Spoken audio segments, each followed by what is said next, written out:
సువర్ణాపురం అనే ఊరి శివారులో హేమగిరి అనే పెద్ద కొండ ఉండేది. ఆ కొండలో బంగారం దొరుకుతుందని ప్రజల నమ్మకం అన్నమాట.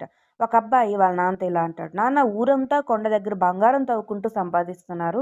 మనం మాత్రం ఈ పాత ఇనుప ముక్కలతో కుస్తీ పడుతున్నాం. మన కష్టాలు ఎప్పుడు తీరుతాయని ఆవేదన చెందుతాడు. అప్పుడు తండ్రి కొడుకు భుజం తట్టి, నాయనా, అందరూ వెళ్లే దారిలో మనం వెళ్ళడం గొప్ప కాదు. ఎదుటివారి అవసరాన్ని గుర్తించేవాడే నిజమైన వ్యాపారి.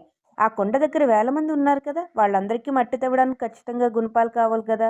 నువ్వు ఆ బంగారం వెనుక పరుగులు తీయడం కాదు, ఆ బంగారం తవ్వే వారికి అవసరాన్ని జోడించు అని గొప్ప రహస్యాన్ని బోధిస్తాడు.